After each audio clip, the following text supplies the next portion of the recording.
Hello friends, welcome to our channel Onkar English class. देखिए, आपने past indefinite tense की पहचान ता था, ती थी, ते थे पढ़ी है, लेकिन इसकी पहचान आ, ई, ए की ध्वनि भी होती है। आप ये तो जानते हैं पास्ट इंडेफिनिट टेंस में मैन वर्ब की सेकंड फॉर्म का प्रयोग होता है और फॉर्म्स याद करते समय आप इस प्रकार याद करते हैं। गो मीन्स जाना, वेंट मीन्स गया, गए या में आ की ध्वनि है। इसको ठीक तरह से समझने के लिए नीचे लिखे वाक्यों को पढ़िए। एक नंबर वाक्य जो लाल अक्षर में लिखा है वो इस प्रकार है, he wrote a letter daily, यानी वह रोजाना एक पत्र लिखता था।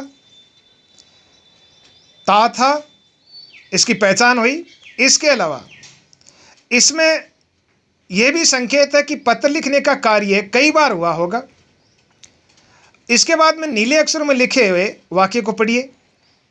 ही रोट ए लेटर यस्टरडे, यानी उसने कल एक पत्र लिखा। इसमें पत्र लिखने का कार्य एक बार हुआ, यानी अंग्रेजी में शब्दाभाव हैं, लेक ऑफ वर्ड्स हैं, तो भूतकाल में बार बार होने वाले कार्य और एक बार होने वाले कार्य दोनों के लिए उसी क्रिया का प्रयोग होता है। तो इसको और ठीक तरह से समझने के लिए आगे और उदाहरण देखिए। आगे उदाहरण नेक्स्ट एग्जाम्पल है, she always red a story, यानी वह हमेशा एक कहानी पढ़ती थी। इसके बाद नीले अक्षर में लिखा है, she read a story last Sunday, यानी she read a story last night, यानी उसने गत रात्रि एक कहानी पढ़ी। इसके बाद में तीसरा उदाहरण है, we often watched a movie, यानी हम प्राय एक फिल्म देखते थे। और नीले अक्षर में लिखा है, we watched a movie last Sunday, यानी हमने गत रविवार एक फिल्म देखी।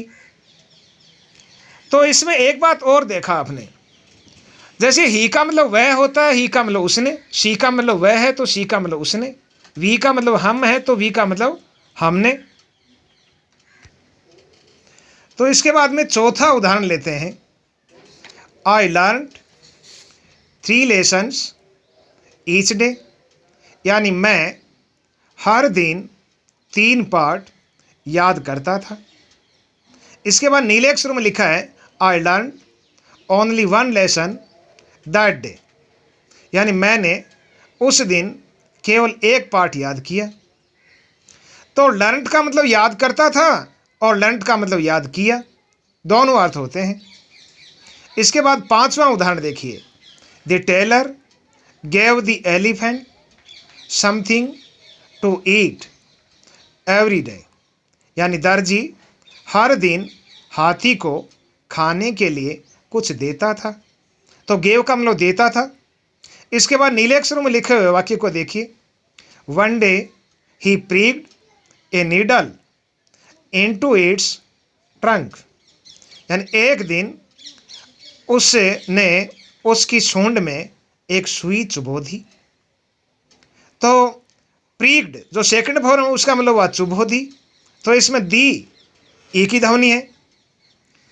तो आपने ये देखा कि वाक्यों में कोई न कोई ऐसा संकेत होता है जिससे हम समझ सकते हैं कि इसका अनुवाद ता था, ती थी, ते थे में समाप्त करना है या आ, ई, ए की ध्वनि में समाप्त करना है। इसके अलावा हिंदी में हमारा कॉमन सेंस भी अच्छा होना चाहिए जिससे हम उसका सही सही अनुवाद कर सकें। जैसे छठा उदाहरण है, I lived in this house, यानी मैं इस घर में रहता था। लिव्ड जो सेकंड फॉर्म है, रहता था। अब इसका अनुवाद ऐसा तो हम कर नहीं सकते कि रहा, मैं इस घर में रहा। इसके बाद में नीले अक्षर में लिखा है, कोलंबस डिस्कवर्ड अमेरिका, यानी कोलंबस ने अमेरिका की खोज की। अब कोलंबस से अमेरिका की खोज करता था, यह कहना तो बिल्कुल भी तर्कसंगत नहीं होगा। अब इसके अलावा यदि हिंदी के वाक्य में आ, ई, ए की ध्वनि के बाद था, थी, थे आता है तो भी पास्ट इंडेफिनिट टेंस ही होता है। जैसे नीचे वाक्य लिखा है, did you go to school, यानी क्या तुम स्कूल गए थे। तो फ्रेंड्स, मेरा वीडियो यदि आपको अच्छा लगा तो इसको लाइक करें, ज़्यादा से ज़्यादा शेयर करें, और यदि अब तक आपने मेरे चैनल को सब्सक्राइब नहीं किया है तो इसको सब्सक्राइब अवश्य कर लें, जिससे नई नई जानकारी आपको मिलती रहे। Thank you.